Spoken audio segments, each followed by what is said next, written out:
Ladies and gentlemen, please welcome the Vice President of the United States, President Vance.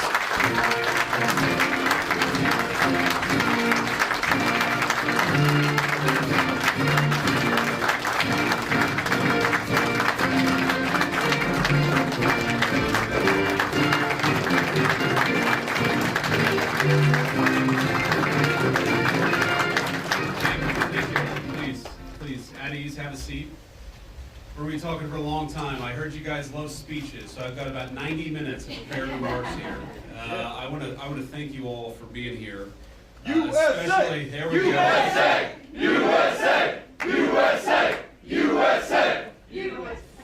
So, I want to thank our guardians, our airmen, and everyone else for the warm reception in a very, very cold place. I think it's probably the coldest place I've ever been, but you guys managed to do a great job despite the weather. I want to bring a message for President Trump. He's grateful for your service, grateful for what you do up here, and just wanted me to tell you that he's proud of you and he thinks about you.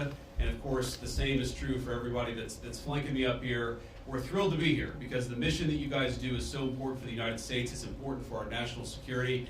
And today, everybody that I met to a person was professional, was kind, was knowledgeable, and was dedicated to our country. You're a great credit to the United States of America, even though you are very, very far from home.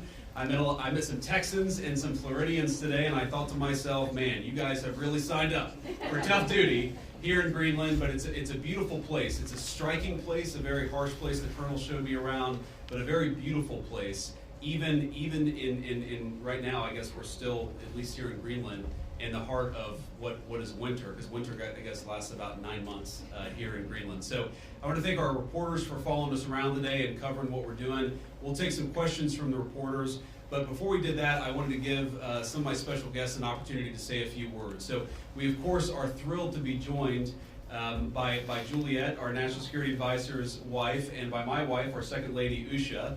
And flanking me here on my left is Chris Wright, our Secretary of Energy, Mike Waltz, our National Security Advisor, and my dear friend Senator Mike Lee from the great state of Utah, who I joked earlier, I told Mike I'd give him a ride to Utah, and we ended up in Greenland.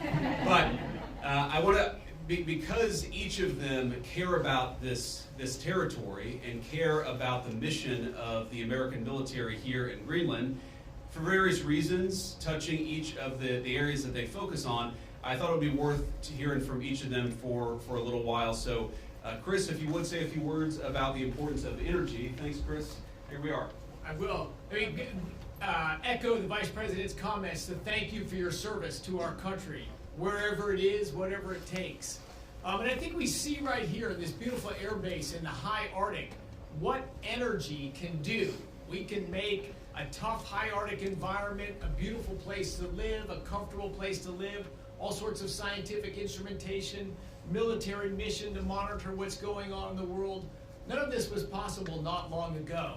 President Trump was elected to re-energize America, to take the beauty that you've seen up here and make that a thing of pride and ambition again. Not shaming of energy, not trying to stop its growth and its prosperity, but to re-energize it. So energy makes the world a beautiful place to live. It makes us comfortable and have long, opportunity-rich lives. I'm thrilled and proud to be part of this administration with President Trump and Vice President Vance. Thank you all for your service. I'm honored to be here. Thank you, Chris.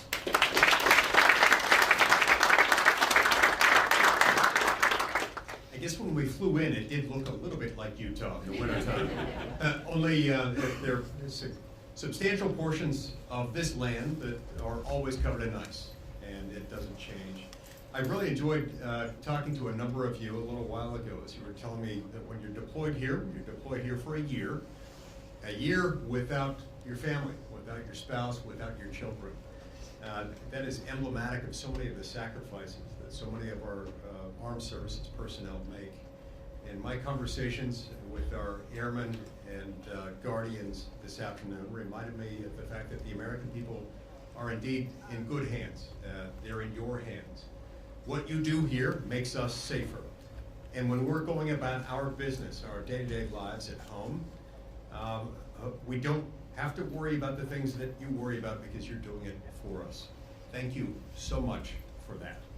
And I look forward to learning more about what you do here and about the future of the United States and its interaction with this amazing land in this part of the world. Thank you.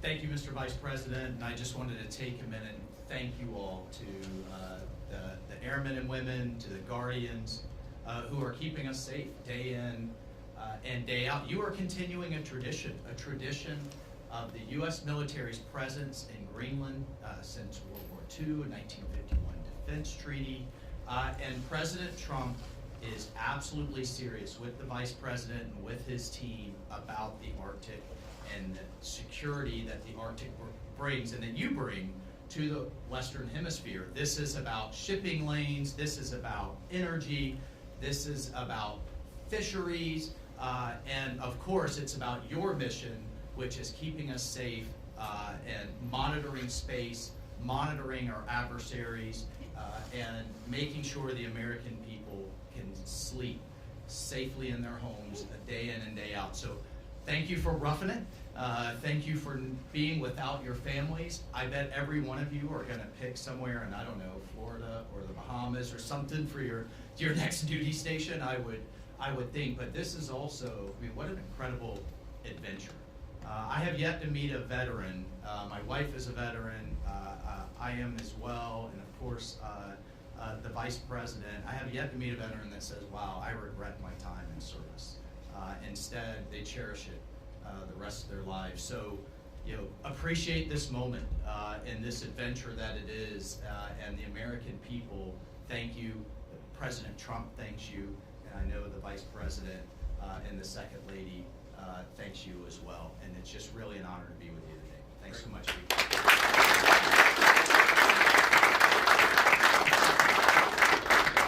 So thank you, Mike. And let me say just a couple of other things, and then we'll take some questions from the reporters. So, number one, I think a lot of Americans wonder, why does Greenland matter so much? Why does the mission of this base matter so much to the American people?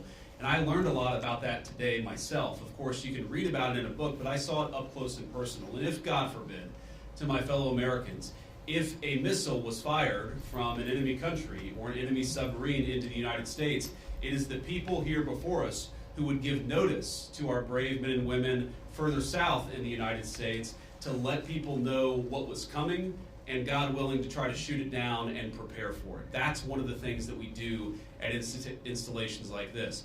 We know that Russia and China and other nations are taking an extraordinary interest in Arctic passageways and Arctic naval routes, and indeed in the minerals of the Arctic territories. We need to ensure that America is leading in the Arctic, because we know that if America doesn't, other nations will fill the gap where we fall behind.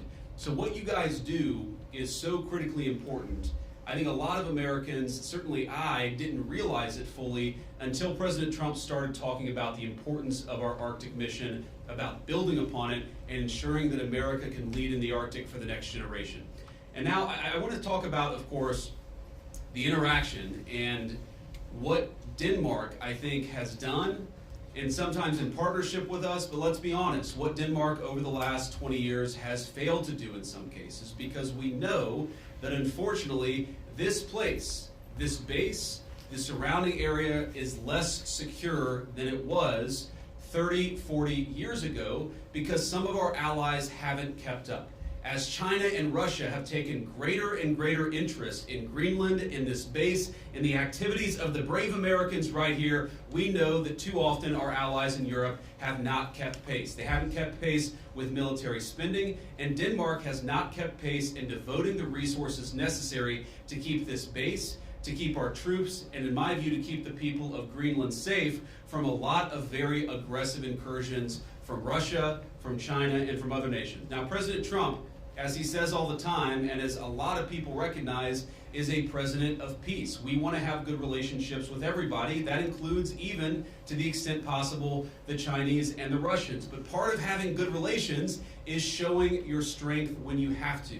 And unfortunately, the story of Greenland over the past 20 years when it comes to security is that we've underinvested in the infrastructure, we've underinvested in the security architecture, and we've underinvested in the brave men and women who are doing a very hard job, as Mike said, to keep all of us safe. That has to change. Now, when I pointed out a couple of weeks ago that in some ways, with all due respect to our Danish allies, they had not kept pace, there was a lot of criticism from Denmark, a lot of attacks at the Trump administration, at the president, at me, at others in our administration for saying the obvious, which is that Denmark hasn't done a good job at keeping Greenland safe. And one of the things I heard was, well, what about the many Danes who lost their lives in the war on terror fighting alongside the United States? Well, look, we obviously honor the sacrifice of our Danish friends in the war on terror 20 years ago, just as, for example, the French honor the sacrifice of Americans in Normandy 80 years ago. But recognizing that there are important security partnerships in the past does not mean that we can't have disagreements with allies in the present about how to preserve our shared security for the future. And that's what this is about. There is no amount of bullying, no amount of obfuscating, no amount of confusing the issue. Our message to Denmark is very simple. You have not done a good job by the people of Greenland. You have underinvested in the people of Greenland, and you have underinvested in the security architecture of this incredible, beautiful landmass filled with incredible people. That has to change. And because it hasn't changed, this is why President Trump's policy in Greenland is what it is. It's consistent with the first Trump administration, where you saw significant investments in Arctic security, and it will continue over the next 4 years under President Trump's leadership. And let me finally, before I kick it over to the media, make one comment about the people of Greenland. The colonel here, the base commander, who came here first as a second lieutenant, and I guess, Colonel, this is your second duty station here, and we're proud of you and proud of all of you guys who are serving and helping keep us safe. I heard a lot about the respect that our American troops show for the local Greenlandic population, the way that we make and create shelter for hunters and dog sledders, the way that we found ways to turn over traditional tribal land to some of the local populations in order to ensure that they're able to live in accordance with their values. We respect, as the President said in his State of the Union address, we respect the self-determination of Greenlanders. We believe in the self-determination of the population of the people of Greenland. And our argument is very simple. It is not with the people of Greenland, who I think are incredible and have an incredible opportunity here. Our argument really is with the leadership of Denmark, which is underinvested in Greenland and underinvested in its security architecture. That simply must change. It is the policy of the United States that will change, and I'm proud to be able to stand here with so many brave Americans to better understand the security mission and better understand what you guys do each and every day. For that, I'm grateful for your service. I'm even more grateful. I love you guys, I'm proud of you guys, and President Trump stands behind you and will for the remainder of his administration. Thank you all. God bless you.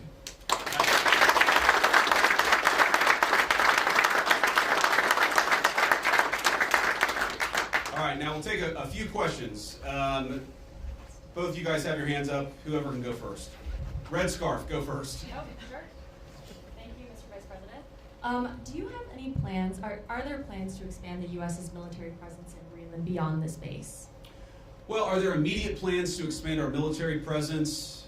No, but are there general objectives that we want to accomplish that will certainly require us investing more resources, investing in additional military icebreakers, investing in additional naval ships that will have a greater presence in Greenland? Absolutely. And we know that's necessary because we know, as Mike talked about and certainly I talked about, there has been an expansion of the security footprint and the security interest of Russia and China. They're doing what they believe is in their interest. The United States must do what I know is in our interest, which is to make sure that Greenland is safe. If Greenland doesn't have self-determination, if the people of Greenland have their future controlled by the Chinese Communist Party, it's not going to make their lives better off, and most importantly, it's going to make American and world national security, world security, much, much weaker. We in some ways need to wake up. We need to wake up from a failed 40-year consensus that said that we could ignore the encroachment of powerful countries as they expand their ambitions. We can't just bury our head in the sand, or in Greenland, bury our head in the snow and pretend that the Chinese are not interested in this very large landmass. We know that they are. They've taken steps to put Greenland in ridiculous debt traps to invest and exploit the resources here. And we know that they're sending a lot of military resources here. Yes, over the medium term, the United States will meet that challenge. We will put our own resources here. We already have a lot of great resources here, but we know we're going to have to do more to counter some of the nations that we know that we're competitive with. Sure. Thank you so much, Mr. Vice President. And the President said today that we have to have Greenland. By being here today, are you also conveying that message that the U.S. is very serious in its desire to acquire Greenland? Well, the President said we have to have Greenland, and I think that we do have to be more serious about the security of Greenland. We can't just ignore this place. We can't just ignore the President's desires, but most importantly, we can't ignore what I said earlier, which is the Russian and Chinese encroachment in Greenland. We have to do more. And what the President said in his State of the Union address, and he was very clear about this, is we respect the self-determination of the people of Greenland, but my argument again to them is I think that you'd be a lot better coming under the United States security umbrella than you have been under Denmark's security umbrella. Because what Denmark's security umbrella has meant is effectively they've passed it all off to brave Americans and hoped that we would pick up the tab. We're simply saying to the people of Greenland, when the President says we've got to have Greenland, he's saying this island is not safe.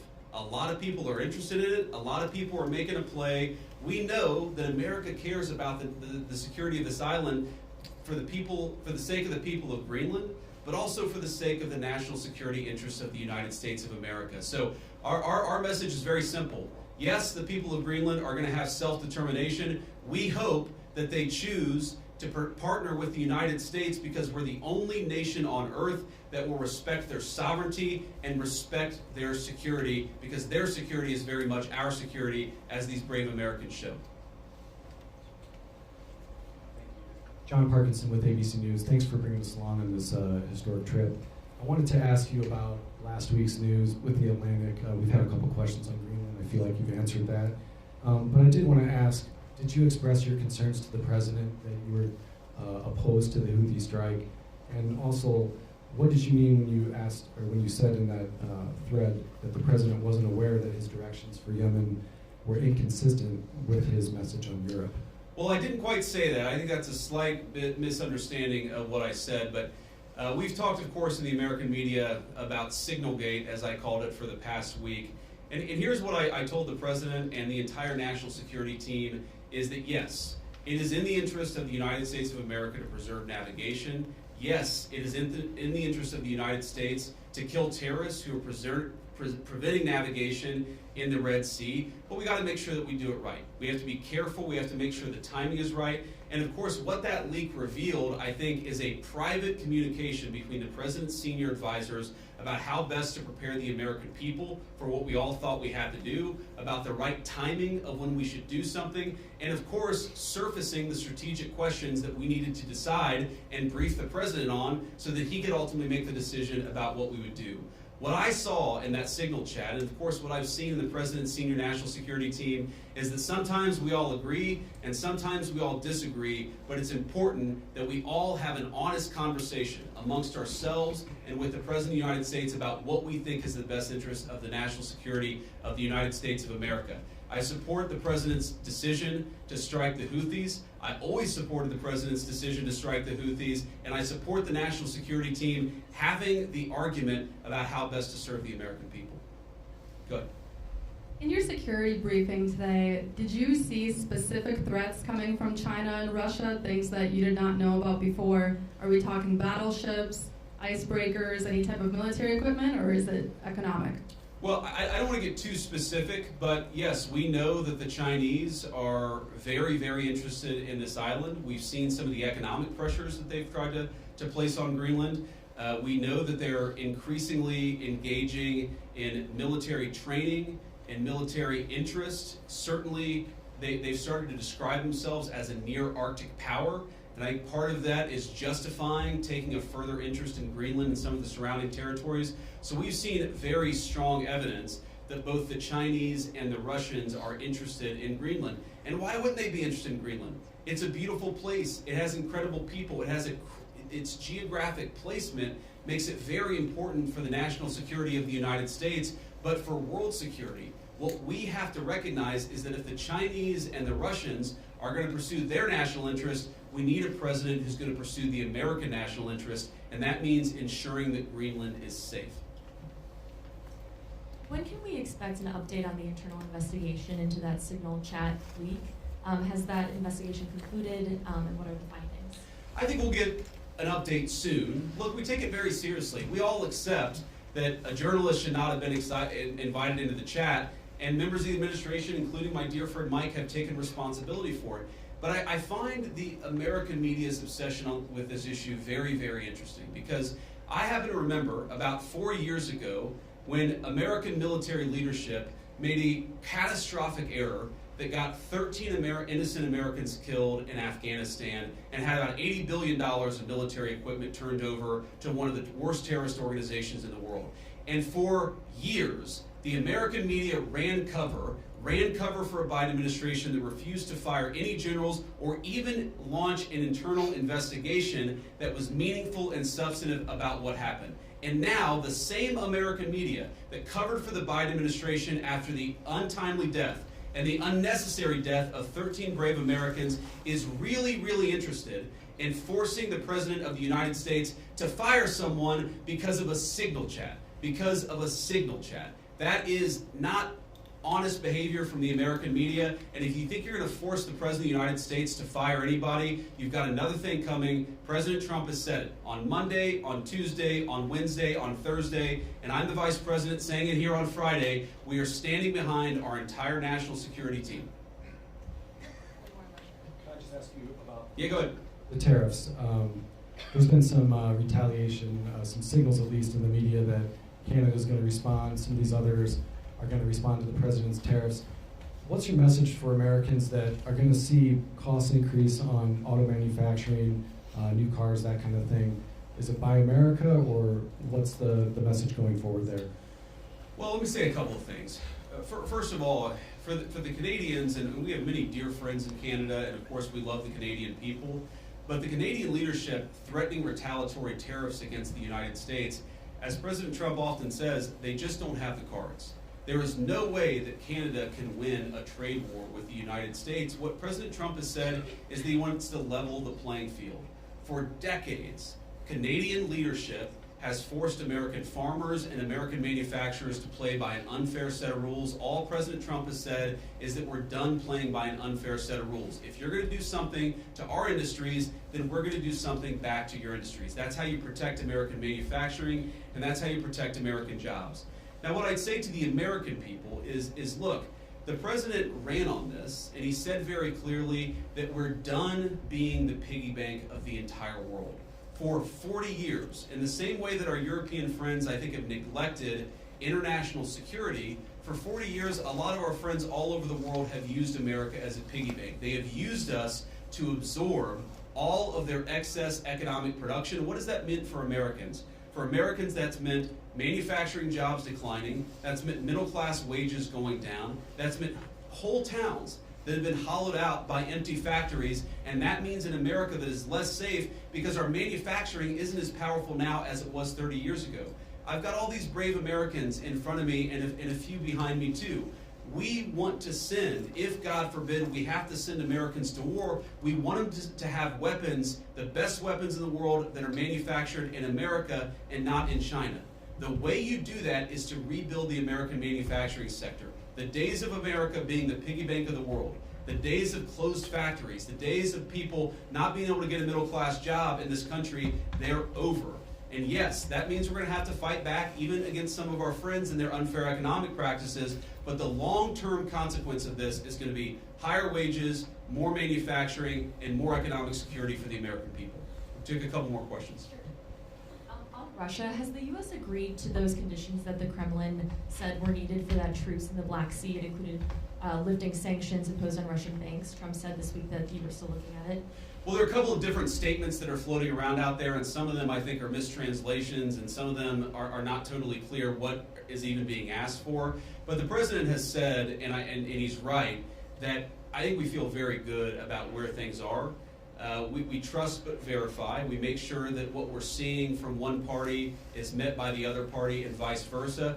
But I think that we've made an incredible amount of progress. We have to remember that this war started under Joe Biden's administration. It has led to an unbelievable amount of death and destruction. And for the first time in almost 4 years, thanks to President Trump's leadership, we have an opportunity to really achieve a peaceful settlement. The president's going to fight every single day to make sure that happens. And of course, we'll keep you guys updated as we continue to make progress. I do think if you look at what we've talked about, we've obviously got this energy infrastructure ceasefire. We've got a Black Sea commercial ceasefire that I think is almost done. And once we get there, we'll work on the next stage of the ceasefire.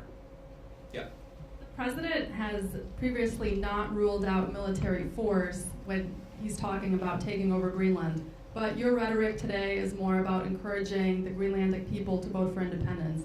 Do you think the rhetoric has changed about that, or what's your message there? No, I don't think it's changed at all. Look, the president said clearly he doesn't think that military force is going to be necessary, but he absolutely believes that Greenland is an important part of the security, not just of the United States, but of the world, and of course the people of Greenland too. It's very simple. I think the president's been very consistent here from his State of the Union, from his inaugural address, and every public statement that he's made. This territory, Greenland, really matters for the security of the United States. It's extremely vulnerable right now, and if the people of Greenland were willing to partner with the United States, and I think that they ultimately will partner with the United States, we could make them much more secure, we could do a lot more protection, and I think they'd fare a lot better economically as well. This has to happen. And the reason it has to happen, I hate to say it, is because our friends in Denmark have not done their job in keeping this area safe. They just haven't done it. It's very simple. For all of our friends in the American media who attack the administration for pointing out the obvious, what is the alternative? To give up the North Atlantic? To give up the Arctic?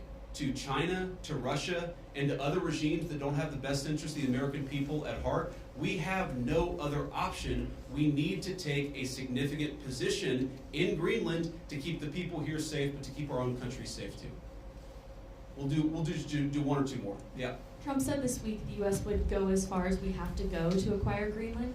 In that same vein, that question, are there plans that have been drafted to use military force to take over Greenland? Well, what the president has said, is that we need to have more of a position in Greenland. We need it, again, for the safety of the American people. And what we think is going to happen is that the Greenlanders are going to choose through self-determination to become independent of Denmark, and then we're going to have conversations with the people of Greenland from there. So I think that talking about anything too far in the future is way too premature. We do not think that military force is ever going to be necessary. We think this makes sense. And because we think the people of Greenland are rational and good, we think we're going to be able to cut a deal, Donald Trump style, to ensure the security of this territory, but also the United States of America. I'll do one more question. And you spoke about economic interests, how the U.S. could develop Greenland more economically. Could you speak a little bit more about that? I know Secretary Wright is here. Have you guys spoken about energy? Senator Lee is here as well. Just wondering what those discussions have been. No, my point actually is that other countries have explicitly gone after Greenland, and I think with a mind towards economic exploitation. Sometimes asking Greenland to get itself into terrible economic debt traps that would make the people of Greenland not self-determined and sovereign, but to mortgage their future to hostile foreign countries that don't have their best interests at heart. That is not what the United States of America wants to do. What we want to do is to protect the security of this territory because it matters for us and it matters for the people who live here. All right, guys, thank you all. And let me just say one more final word to the Guardians, the Airmen, the other service members gathered here. Thank you. From the bottom of my heart, it is incredible to be a vice president who has served just as our NSA, Mike Waltz, has served, to know the sacrifice that comes along with it. and to see that there are still incredible young Americans willing to put on the uniform and serve this country. You make America a better place, and you make an honor to serve as your Vice President. God bless you guys. Thanks for having me.